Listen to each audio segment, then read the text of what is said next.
What's up, Deck Daddies? How we doing today? Portable Papas. This month, the month of April, I was supposed to go all portable to prove to myself that I didn't really need the PlayStation 5 and stuff like that. Well, turns out I do, because even with all portables, Kiyaki for Deck, which is kind of a way to make your Steam Deck a PlayStation Portal, still needs a PlayStation.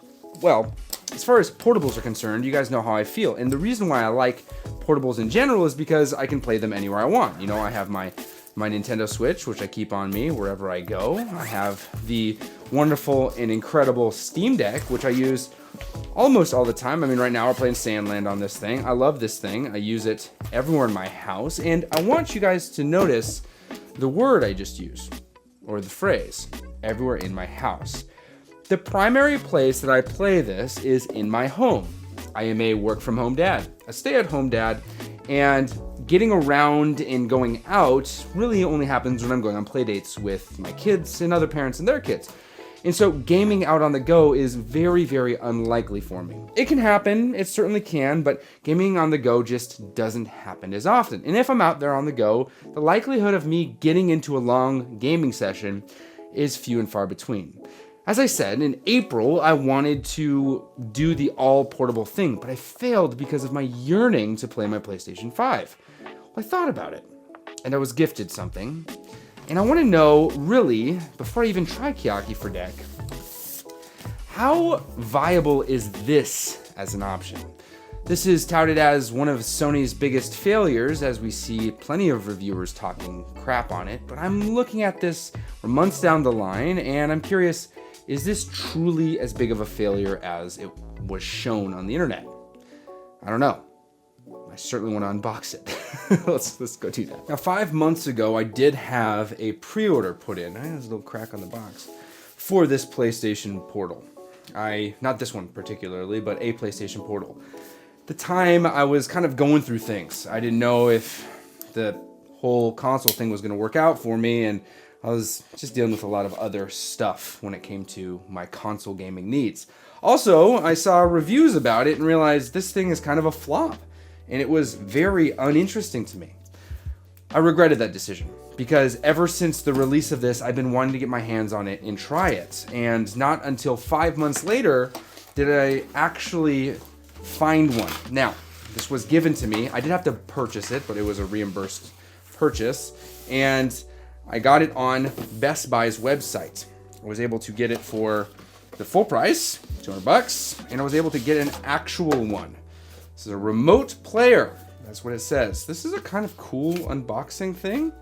This is the box that you get.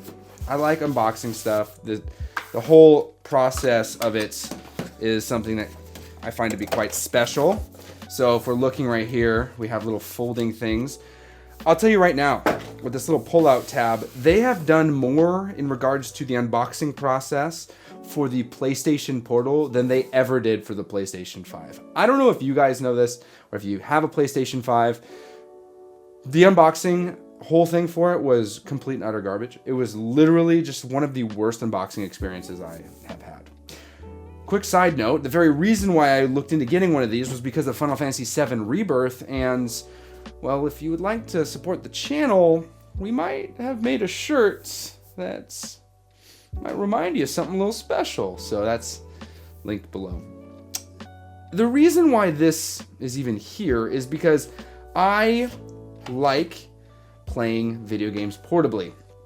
Now, the portable aspect of this gaming accessory, for lack of a better term, is pretty limited. You pretty much are only going to be able to use this in your home, and that's it. Sure, it's advertised that you can use this anywhere that you have an internet connection that's strong enough, and as long as your PlayStation 5 is connected to the internet at home, you can do it, but realistically, I've seen plenty of reviews saying that that's not the case. And here is the brown twist tie, USB-C to USB-C. I'm sure this is for charging. You see, for me, the use case of this is absolutely perfect. I want to play this device at home. I want to play my favorite games. The ones that I have on my PlayStation that I don't want to rebuy for my Steam Deck just to play them on my Steam Deck, which is being played at home. And if this very device can maintain some element of consistency, especially on my very high-speed internet, then I'm gonna be excited about it. All right, okay. Right off the gates, the design of it is very, very interesting. I don't love the design, but I also don't have a problem with the design. It is basically just a DualSense controller cleft in twain, as my wife and I joke about it.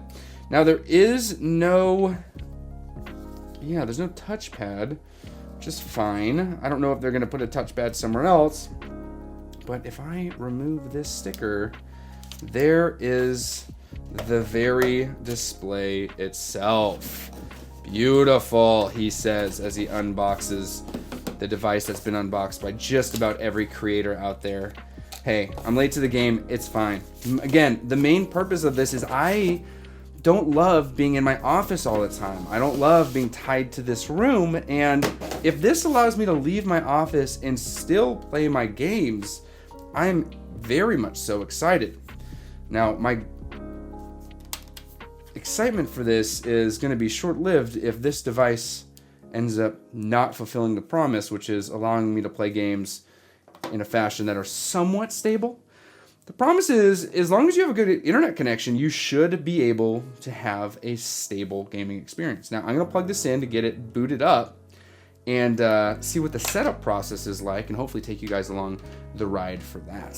So let me just get it plugged in real quick. Now, I've brought over a couple things to check to see how this is going to compare. I first brought over just a standard DualSense controller. Huge fan of DualSense. The little tiny itty bitty thumbsticks here are kind of funny. They're definitely smaller. I don't love that. I wish it was the same size, but hey, I'm not too sure. Everything else is full size though. And at first glance, you look at it and you're like, this thing is kind of silly looking. But if you consider this just another accessory to your PlayStation 5, I mean, this is not the PlayStation 5 DualSense Edge or whatever. This is the customized one I made with Hex Gaming. I really like this brand, this whatever you want to call them. This is just a DualSense controller with some additional back buttons. I don't have all of the customizations that you can get from something like the DualSense Edge, but this thing is good enough for adding the functionality. I have multiple controllers like this, and they're all around the same price, $200. This is $200. This is $200, a pro style controller. This, people look at it and like, oh, it's just an overpriced, whatever, portable. But if you look at it as a controller, if you consider this a controller, it's a very, very different purchasing feeling, at least to me. So we're gonna go ahead and set this up the best we can. I'm gonna skip through, you're not gonna see all of the different things I do, because obviously I'm not gonna show you the different networks I have, so you're not gonna see those. My goal with this very, very device is to be able to honestly have that completely portable gaming experience I want throughout my home. That's what I'm looking for. So we're gonna go ahead and set the time right here. There'll be a couple jump cuts so that you guys don't see a bunch of, boring stuff, but we have that. So fun fact, had an issue for about 10 minutes. I put the wrong date in, and if you put the wrong date in, then you are going to run into some problems. It actually won't let you put in anything else. It won't let you put the wrong date in. So no time warping. I had the wrong year. Because it was the wrong year, it wouldn't sync properly. So I don't know if that's cool or bad, but cool, whatever. Looking at these controllers here, I see, as I think about it more, a very, very specific purpose for this. It's the, I'm gonna leave my office. I'm gonna go somewhere else in the house. This isn't something that I'd want to bring with me out and about for a couple of reasons. One, I don't know the case situation I'd want to find for this. Now, some people ridicule the design because it looks like it's poorly thought through. I actually would go on record saying that I like the design. It reminds me of just a simple Switch grip case. That's kind of what it looks like on the back. And I personally, have said it multiple times, am a huge fan of PlayStation's controller, as well as the DualSense Edge. I think as far as first-party controllers are concerned, the DualSense, not DualSense Edge, just DualSense in general, the DualSense is my favorite controller. I would use it with all systems if it was seamless, but alas, it's not. I use the Pro Controller with my Nintendo Switch, and with my Steam Deck, it's kind of a toss-up depending. I am primarily right now using, do I have it out so I can grab it? No, I don't. I'm using the 8BitDo Pro 2 controller, which is their asymmetrical thumbstick design. Their symmetrical thumbstick design, not asymmetrical thumbstick. And that's because, again, I am very, very familiar with symmetrical thumbsticks. But this as a whole, I look at the accessory as a controller. That's what it is. And so for the price point, some would argue that it's not worth it. I think that a $200 controller, we see that everywhere. We have the SCUF controllers, whichever competitive controller you want, it's going to be in that price range. We have the DualSense Edge being $200. We have the Xbox Elite Pro whatever, which is under, it's $179, and if you want to buy a custom one with custom colors, then you're going to be entering into the $200 range. I mean, just a brand spanking new one of these is $70. And when you look at this controller, if someone's gonna be like, okay, what kind of controllers do you have for your PlayStation? I'm like, well, I have a competitive controller that has back paddles, it's all macroed out, it has nice thumbsticks, and I have a controller that also allows me to play my PlayStation anywhere in my home. At this point, it becomes a somewhat more necessary accessory. And the biggest thing that this may have a problem with that I'm seeing is, does it actually do it? Does it actually deliver on that promise? Right now it's doing a system software update, which is taking a few minutes. So we're connecting. Took about 5 additional minutes. It's doing the connecting to Vader, which is my PlayStation 5. And we'll see, does it like it? So apparently to get a better connection, the best thing to do is to remove the HDMI cable from your television. But it's ready to play. And here we are. So it is mirroring. Wow, so it's actually genuinely mirroring. I'm watching my TV move right now. Okay. Not the best look here, but let's see. If I press this, it legit is mirroring. Okay, so I'm gonna turn off my TV. Let me just turn off my TV. Now that TV is off, let's see. We're gonna play the game. We're in right now. I am in. It's making noise. I'm in Final Fantasy VII Rebirth. Please wait. Very curious. I'm very curious how this feels. Okay, so far, selecting stuff. It's snappy. It's just as fast as the PlayStation 5 as far as loading is concerned.